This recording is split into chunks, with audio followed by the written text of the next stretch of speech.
Hello.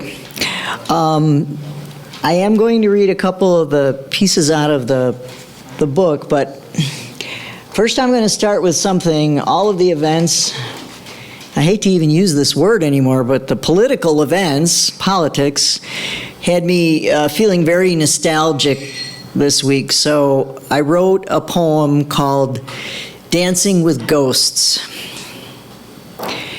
In my 100-year-old house, in my 100-year-old coat, drinking 100-year-old port, I go dancing with ghosts. I feel them in my skin. I hear them on the wind. I taste them in my drink. Delicious, swirling ghosts. When I danced with you, we'd twirl and dip and weave. Now I can't hold on to your ghostly skin. Old pine wood floors creak. Slate tiles slant, uneven. No wall here is plumb. Who cares when you're dancing with ghosts?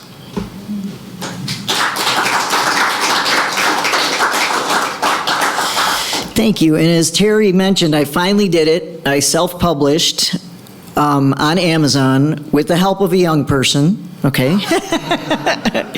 And it took me a while to get there, but I did. And it's, as I said, it's available on Amazon. It's $15 on Amazon, but for all of my talented friends here, if you wish to purchase one tonight, it would be $10 because it is, as the Marx Brothers would say, it is all for one, and one for all, and 3 for $5, and 6 for a quarter, okay? All right. So I wrote this poem. I was actually asked by Tricia Alexander, who's not here tonight, to put my experience in meeting the little therapy horse that I have and put it into a fairy tale. And I think maybe, Jim, I think you might have heard this at one of her concerts, but I don't think anybody else in here has. So I'm going to share this with you, and this is the only poem in the book that actually rhymes. So I will tell you that. Once upon a time, in a land not so far away, the stars aligned on a truly magical day, sparking a friendship with love as its source, between a woman who wanted to make a difference and a misunderstood little paint horse. No one could tame the tiny white and chestnut beast, but this woman could sense all the good in her yet to be released. The mini mare was known to fuss and to fight, brassy and bossy, yet her spirit was light. The woman was charmed by her energy and speed. She told the mini, "You have just what I need. You can trust me, my friend. Together we will spread sunshine and joy. We will visit the old and the young and bring smiles to all kinds of girls and boys. There is nothing to fear. I will show you the way. Will you please walk with me? Will you please say that you'll stay? I shall call you Sunny because your spirit is so bright, and your radiant mane is like a flare in the night." The little horse agreed to start out on a new journey. She decided to trust and accepted the learning. So as partners, they traveled to places near and also far, lightworkers together dancing on the brilliant rays of a star. They visited homes and care centers, hospitals too, and somehow little Sunny always knew just what to do. It really didn't matter where they might go. Compassion and patience she always would show. So it was not coincidence, it really was a magical day. When the woman and the horse met, the universe had planned it that way.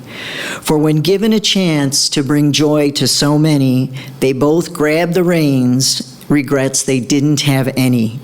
Their love was the key that manifested their dream. So be on the lookout for this magnificent team. You may see them in your town. You may not have to look far, Or if you're really lucky, you might catch them dancing on a star.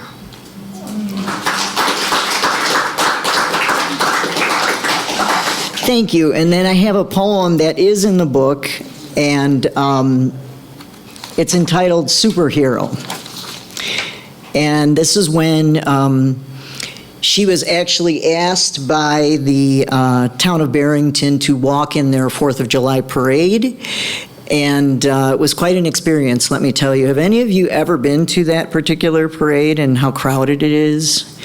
It's quite an event. Okay. And remember, we're talking about a horse, okay? Not one that gets to run down the street either. She's got to walk with the people. Anyway, it's called Superhero. She was asked to walk in the 4th of July parade as a superhero of the community. A bright red cape was given to her with the words "Therapy Horse" written in big white letters upon it. It covered her back, falling from side to side as she walked.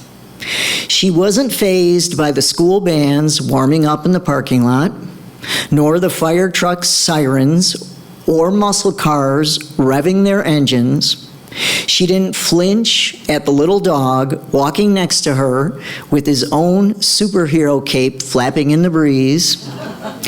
The busy main street, crowded with cheering adults and children on either side, didn't bother her at all. Neither did the radio station speakers blaring out the announcements of the guests in the parade. But something did pique her interest and grab her attention, most definitely so. There were little pieces of sweets laying all over the street, just sitting there for her to munch. Candy everywhere, wonderful, gooey, chewy snacks. And if she was quick enough, she could eat them before her owner noticed. Wrappers and all, one bite, gone. She had now channeled a hero that was completely different than she, a superhero who would have been proud of her skills and expertise.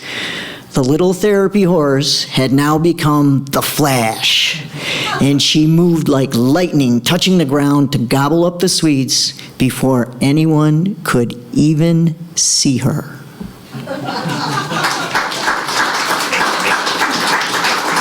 Thank you.